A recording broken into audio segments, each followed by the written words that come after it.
Hello everyone. Today I will tell you 8 horror or disturbing stories from medicine's experiences. From medicine's submissions. Even at night. It happened in the very place I still live to this day. It's a very old apartment, but it's a very nice one. We have huge windows here and one of them faces the street in front of our building due to these windows. If you leave the curtains open, anyone walking past will see everything. So we make a habit of closing the curtains back.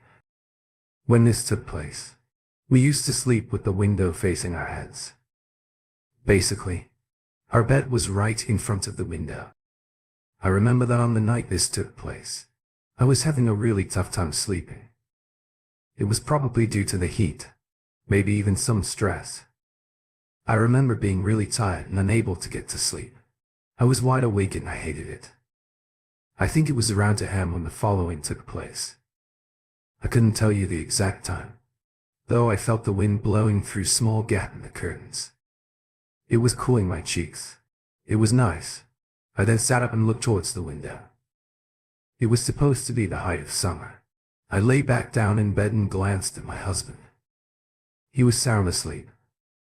Lucky I went back to trying to fall asleep. But then I felt as if something just touched the hairs on the top of my head.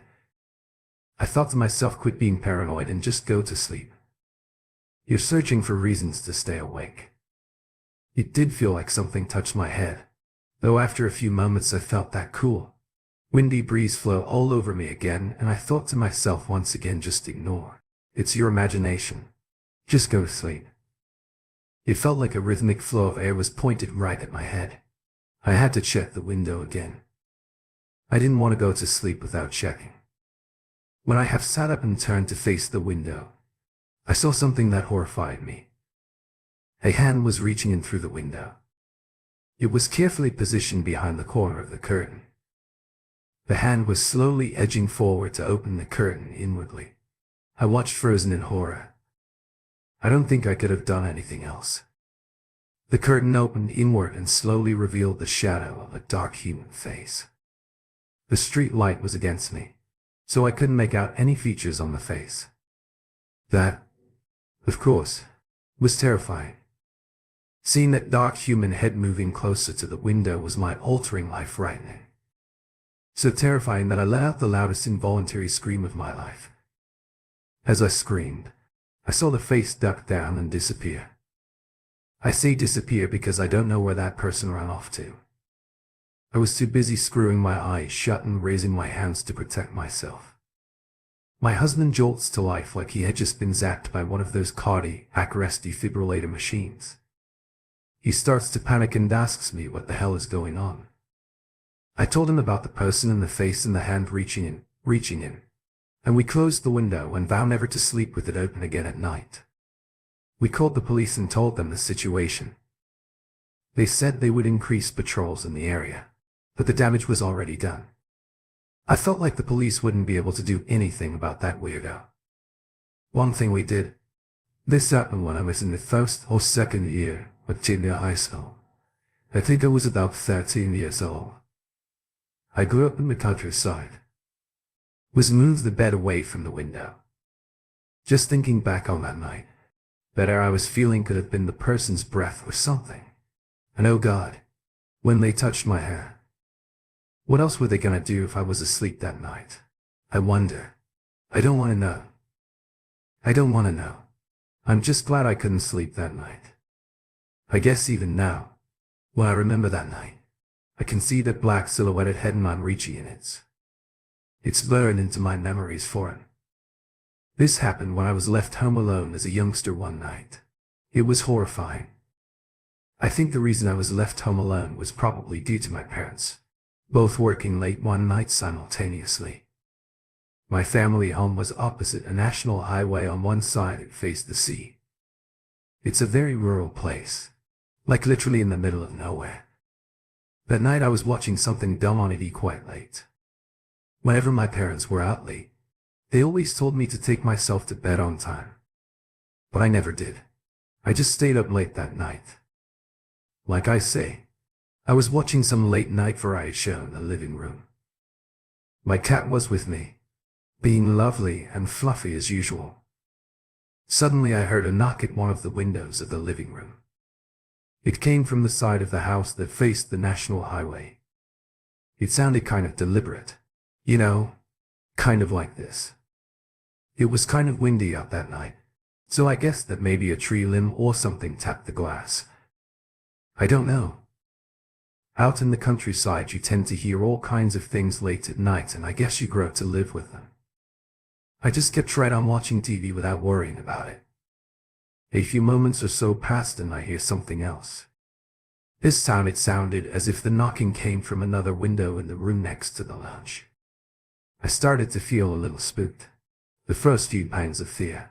You know, but I'd let it go. I just kept watching TV. I knew that no one but me was in the house or around the house.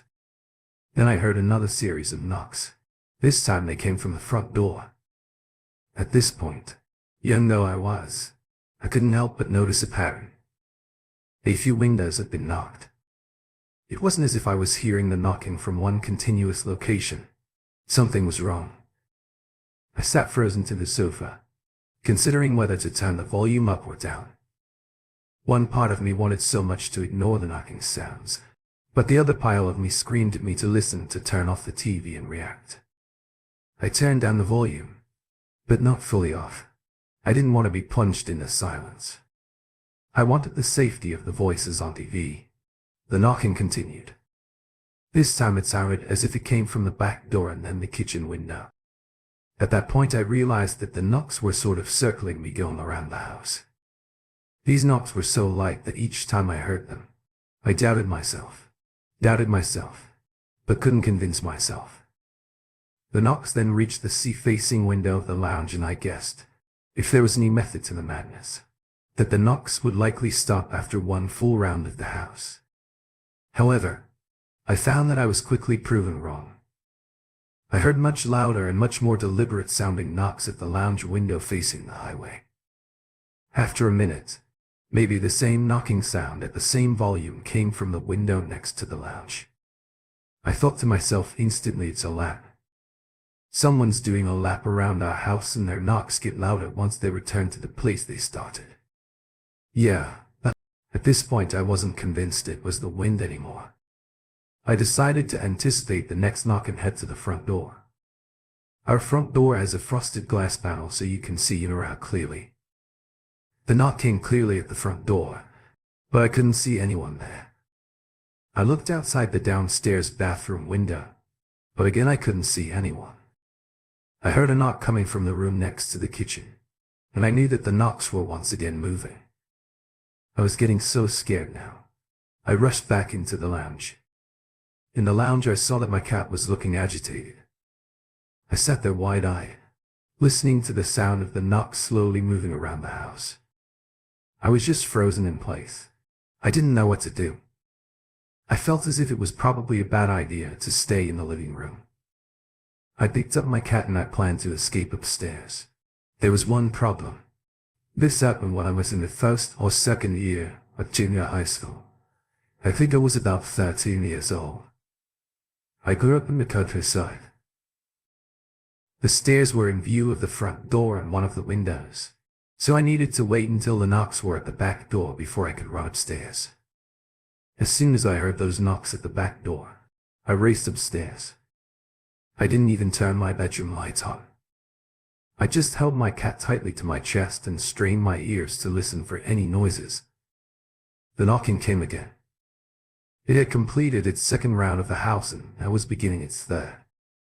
I decided to use the darkness of my bedroom as a vantage point. I looked out of the second floor window. My bedroom was directly above the lounge, so if someone was down there I should have been able to see them. But once again I couldn't.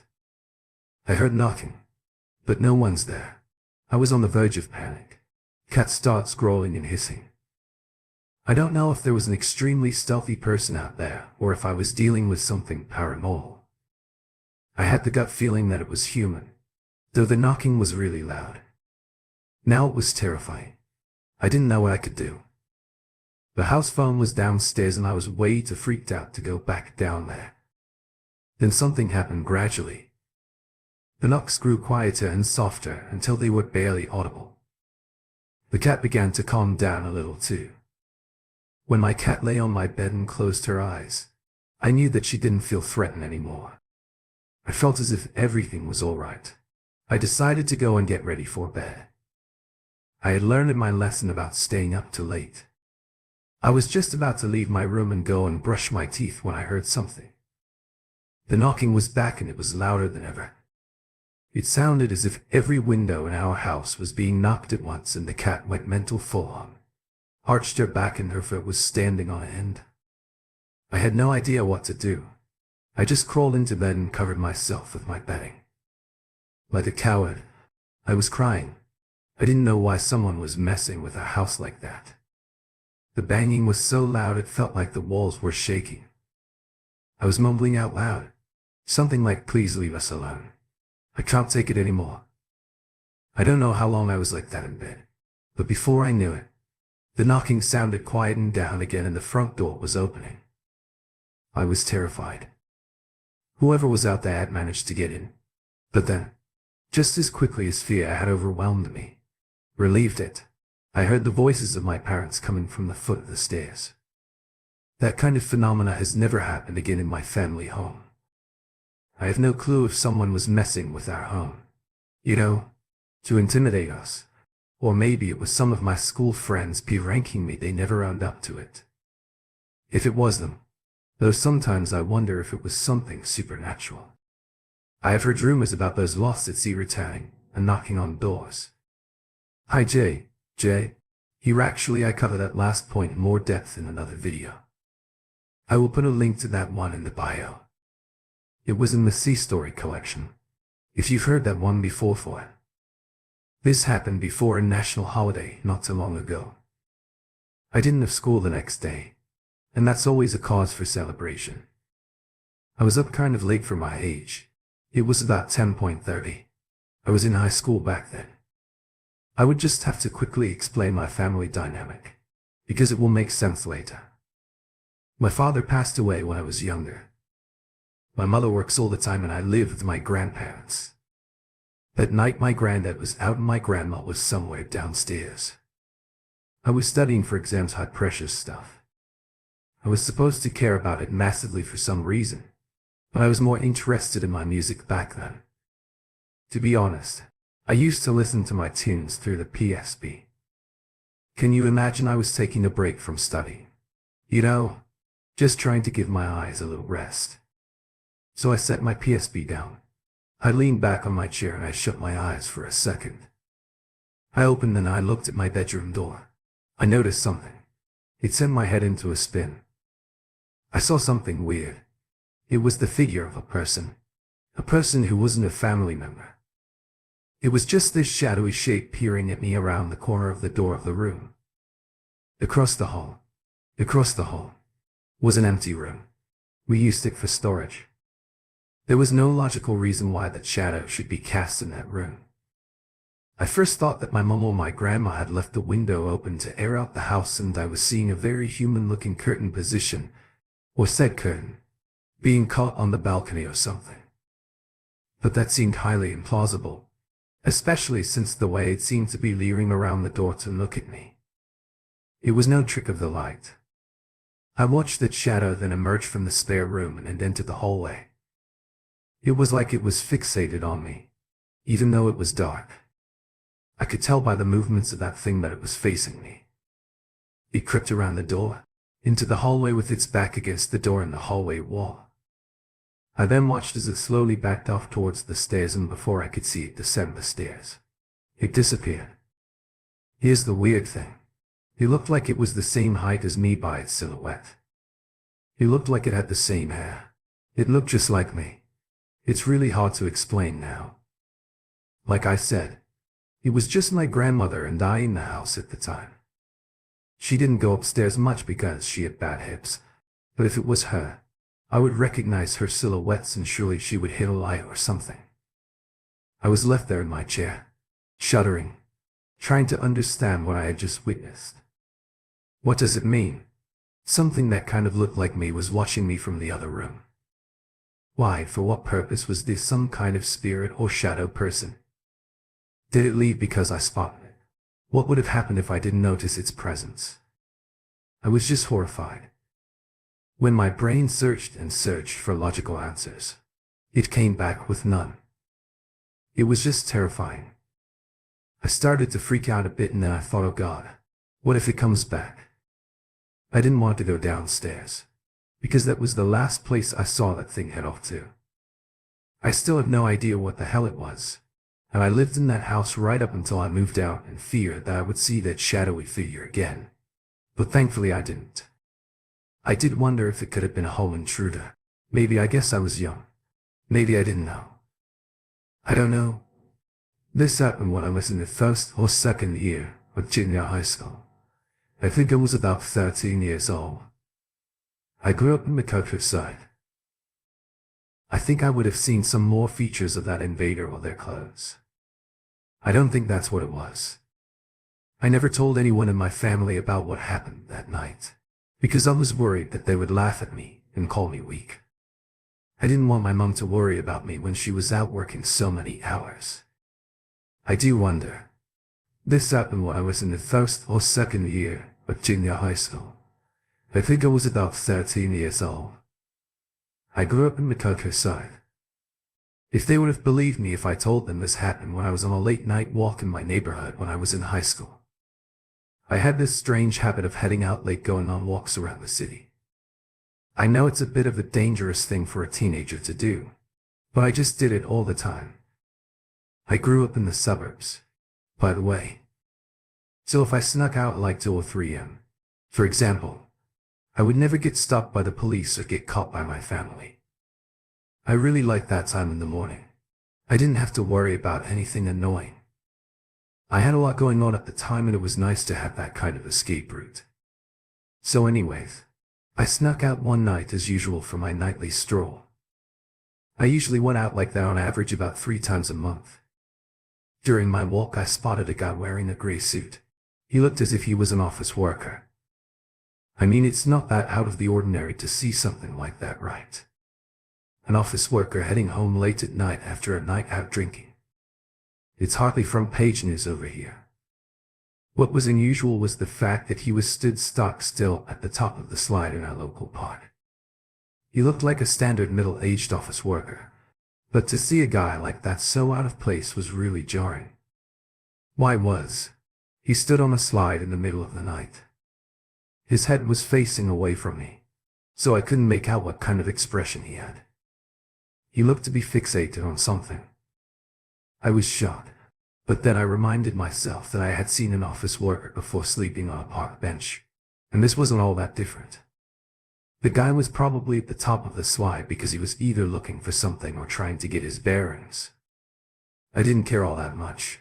I decided to keep moving on. I kept walking for about an hour more before I got tired and felt like going home. In order to get home, I needed to pass by the park on the opposite side.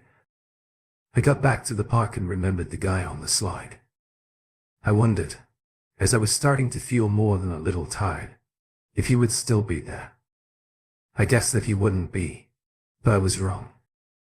A guy had been stood in the same position for at least 40 minutes now. I thought it was weird. I stopped there by the park and I watched. The man was standing in the same position as last time. All the while I watched him, he didn't move a single muscle. I felt a chill trickle down my spine. For some reason, I decided to just go home and leave him to whatever he was doing. As I passed by, I noticed something. When I saw him the first time, his head had been facing the other direction. And when I passed him by the second time, I noticed that his head was facing the other direction. The opposite direction. So basically, in 40 minutes he had done little more than turn his head. Why was he now looking the other way? Was he trying to hide his face from me? I don't know how I could have known that I was gonna be there. I felt as if all the pores were opening on my body. There was something weird going on. I should have just ran home, but I didn't. I decided to head to the other side of the park once again, and when I got there, his head was facing in the opposite direction. I thought about going in the other direction, but I just didn't have the courage.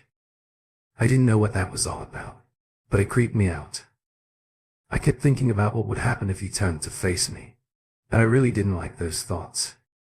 It doesn't sound all that creepy, I guess, if you weren't there, but this experience lives with me.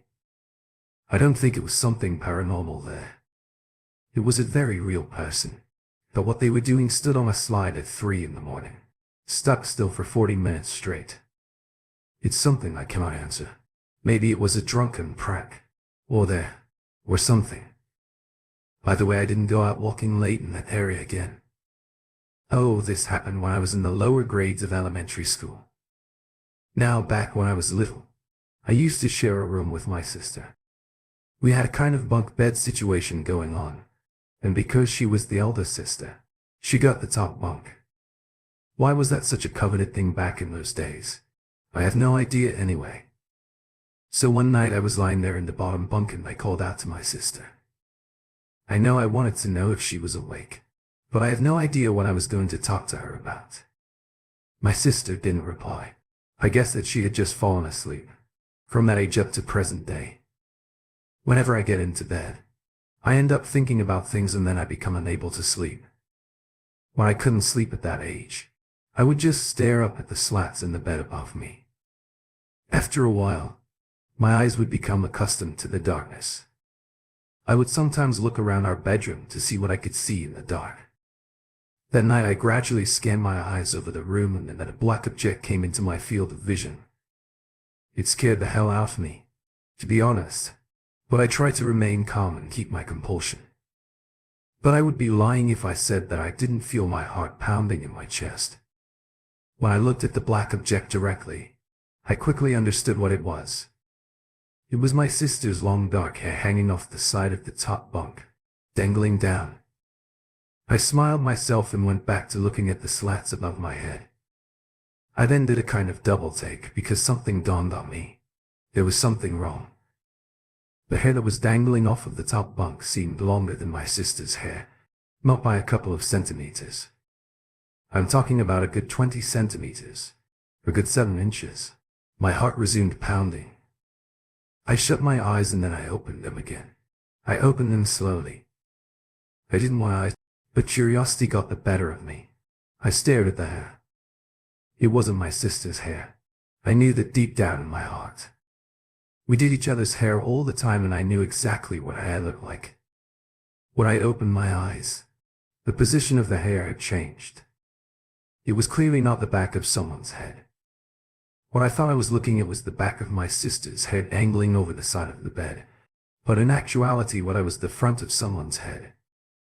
With the hair dangling off of the top bunk, the head slowly and silently moved into a position where it was peering down at me. Over the edge of the top bunk, the long dark hair was hanging off the head towards the floor. The eyes of an unknown woman locked into mine. The upside-down face of an unknown woman in my dark bedroom caused me to panic and become completely stunned like in my bed. I literally couldn't move. I felt as if I was paralyzed to the point where I couldn't even breathe. My muscles felt so hard they began to shake with fear all the while. This unknown woman glared at me like some kind of snake. I was really panicking, but I knew I needed to do something. I shut my eyes, summoned all my inner strength and screamed for my mom. I felt like that scream came from the bottom of my stomach. It gave me the power or courage to leap out of bed and race to my mom's room. I slept with my mom that night and up until we moved house. I went to bed as early as possible every night. I didn't want to be the last one awake or be up late because I thought that woman would come back. I remember her face so clearly. It's hard to explain.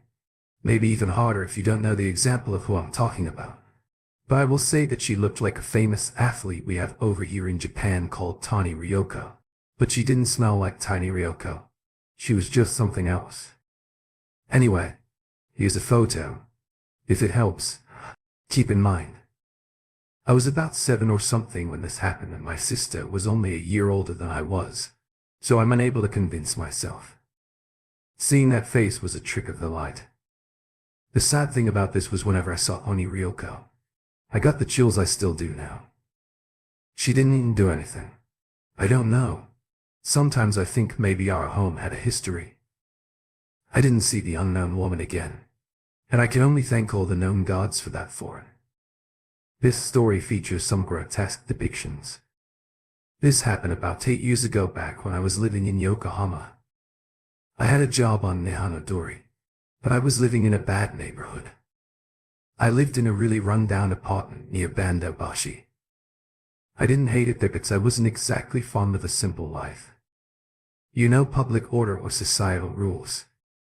If you went out at night in my area, you would likely see tons of orders. It's a predator and prey situation. Half of the creeps out there are looking to make some cash from whatever method they think is possible, and the other half of the creeps they prey upon. Yeah, I saw all kinds of strange things while I was living out there. I'll give you a couple quick examples. There was this old dude who was always drunk and lying in the road, no matter what time of day or night. It was another one was this woman who, when she was shopping in the local supermarket, she would say everything she was doing out loud. There were many more examples, but none more memorable than what happened when I headed home late one night. I had a motorbike and I used it to drive to a nearby parking lot. There I would cut the ignition and then push it through a narrow alleyway back to my building. Using this shortcut was really great because it saved me a lot of time, hassle and gas. The only problem was the fact that a lot of bums and drunks used that alley to either drink, piss or pass out. I tried not to use the shortcut all the time. I mean, it was a really dark and narrow place. It wasn't great, but it was fine anyways. I was working late that night. I didn't think I'd ever leave the office until about 1 a.m. It's crazy, right? But it happens in Japan more often than you might think. The seniors at our company stayed even later than us putting together the paperwork for a new contract. But when they said you young people can go home, me and a few others jumped at the chance. Since I left for home later than I wanted, I decided to use my alley shortcut. I just wanted to go to sleep. I couldn't even be bothered to push my bike back to my building. I just left it right there in the parking lot. I entered the alley and I saw a black mass in the alley. Some kind of shape. It made me stop dead in my tracks. It was just visible due to the far-reaching streetlight. It looked like a large garbage bag at a distance. As I drew closer to the black mass in the alley, I wondered what it was, but then I heard a weird noise. It sounded like a squelching kind of noise, like someone wading through mud. I realized that the squelching noise seemed to react to my movement. Each time I took a step forward, I heard it subtly. Perhaps that was a coincidence. This happened while I was in the first or second year of junior high school. I think I was about 13 years old. I grew up in the countryside. Because with each step I realized something else too. The black mass before me in the alley wasn't a garbage bag. It was a human. No, not just one human, but two. One of the human shapes seemed to be lying down with its feet facing my way. The other humanoid shape, it seemed to be on top of the first shape, with its back facing towards me. This humanoid shape was wearing black, and it looked like it was doing something. Well, this shocked me. I couldn't believe people would want to. You know, I was in the first get down in bum alley. It was gross, creepy and just plain weird. But the fundamental feeling I felt at the time was one of pure exhaustion. So I was like, whatever. I'm going home. Another point, I was so used to this alley at my area. I guess that seeing what I saw wasn't all that disturbing or shocking. I was kind of desensitized at that point. I didn't know what to do. This happened when I was in the first or second year of junior high school. I think I was about 13 years old. I grew up in the countryside. So I just stood there for a while, trying to remain silent, trying to figure out whether or not to try and pass them by or turn back. I was about 2 or 3 meters away from them in the alley, and then disaster struck. My company cell phone began to ring. It gave me such a fright. I never had my phone on the highest volumes, but at that time of night, in the quiet of the alley, It sounded like the loudest thing in the world. It turns out that I wasn't the only one surprised by the sound of my ringtone, because the person who was on top of the other person spun around to face me. I got a look at him. He was a middle-aged man, by the look of it. He was wearing spectacles and a dark coat with the hood up. He looked a little chubby too. The most notable thing about that guy was what he was holding. He held a hatchet-looking bladed weapon in one hand. I got a look at his face. There was just enough streetlight to make it out that night. He had a dark stain all over his mouth. I saw white puffs of breath coming out of his mouth with each exhalation he took. He panted like a dog. His round little spectacles looked all up to. They were pure white. While he was turned in my direction, I could see more of the person he was on top of. There was a whitish-looking object. Kind of looked like a hand. The person underneath the man with the glasses looked to be pinned down, lying on their front. The yellowish end of that hand, like object, was facing me, and I instantly recognized what it was. It looked like it was some kind of bloody stump. I then realized what that dark stain around the guy with the glasses mouth was, as well as the sound. That terrible squelching sound that I had heard earlier is likely the sound of the man in the glasses. The guy he was on top of looked smaller than him. Perhaps he was one of the bums or the drunks I'd ran into in the alley before I was frozen in place for a little while. But as soon as my brain got out of first gear, I turned on my heels and I got the hell out of the alley. I remember wanting to scream, but I just couldn't. I heard him kind of grunt, and then I heard an object get flung in my direction. It collided with one of the walls in the alley. It sounded metallic. I'm guessing that it was his weapon. My heart was racing. When you're so scared like that, deep down in the bottom of your heart, you'll find that you can't even breathe. From behind me, I heard the shout of that man. It didn't sound natural.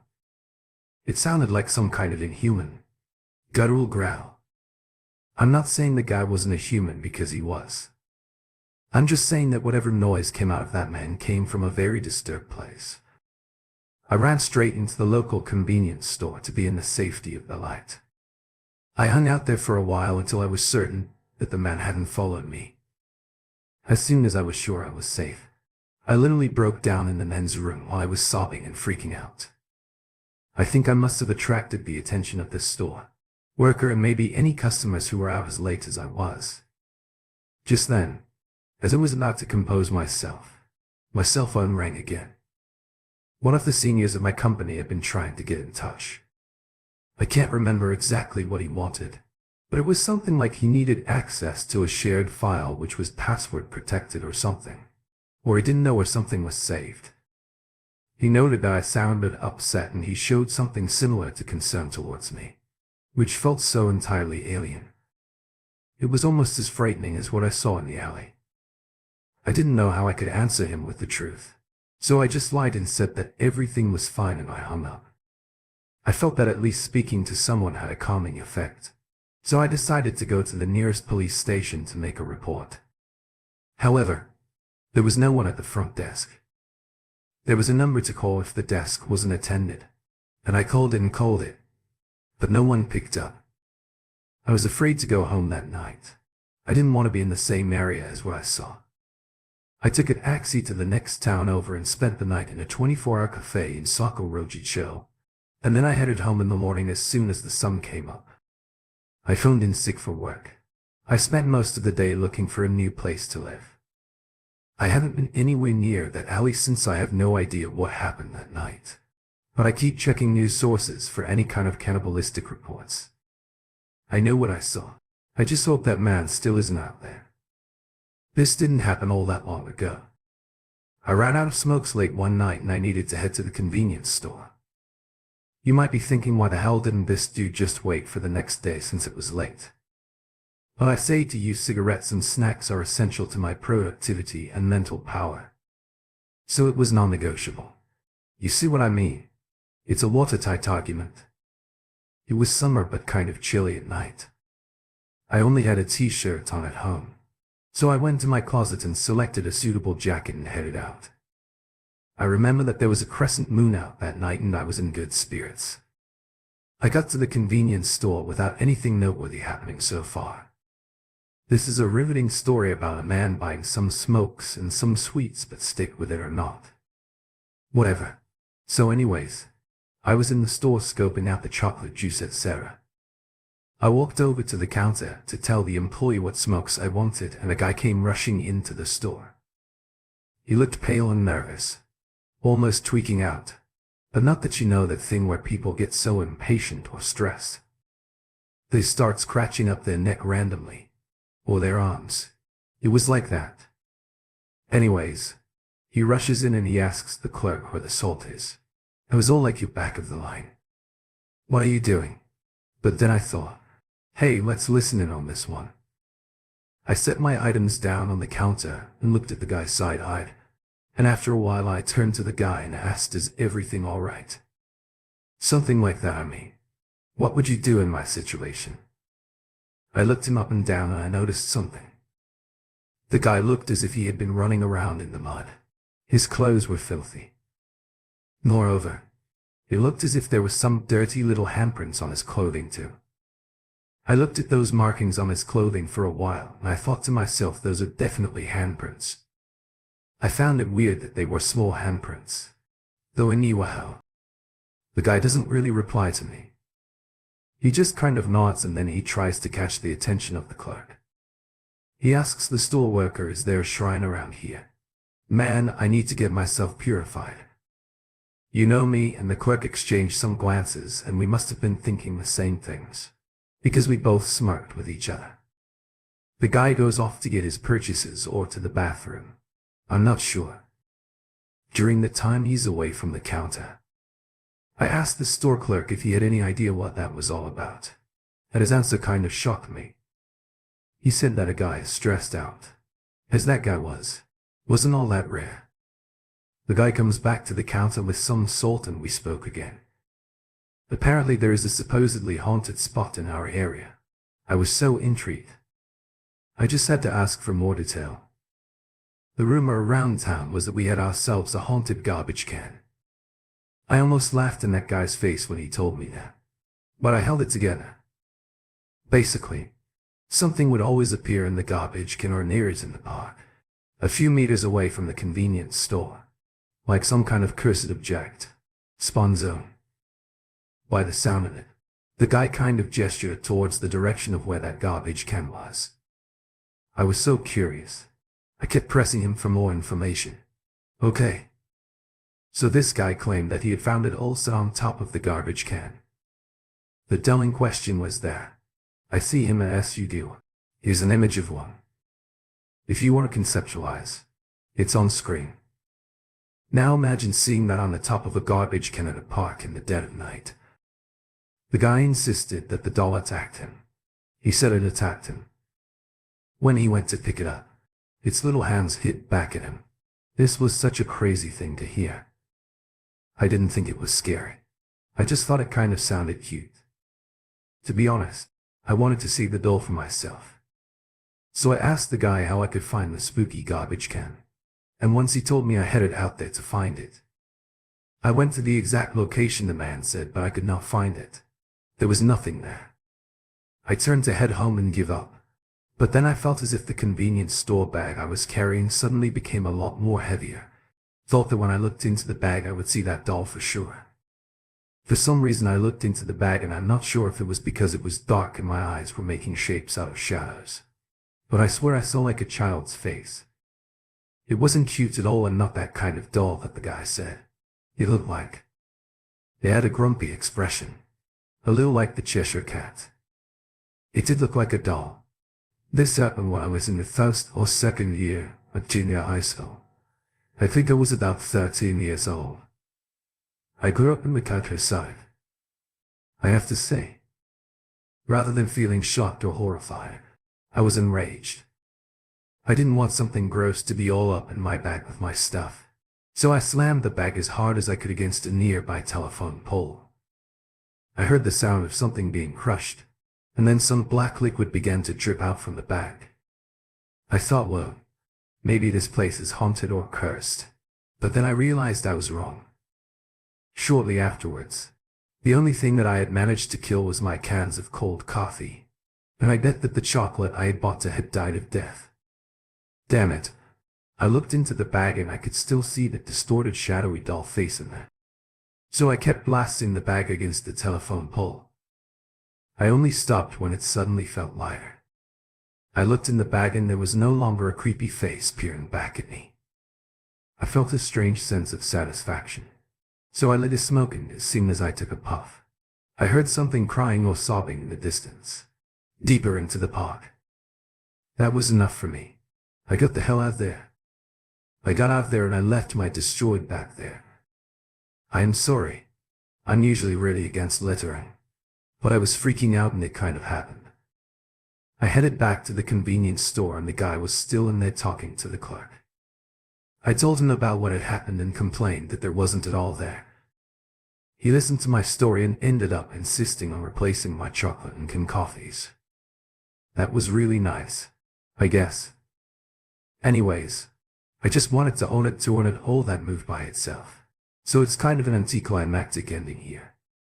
I really wanted that, though maybe next time for it.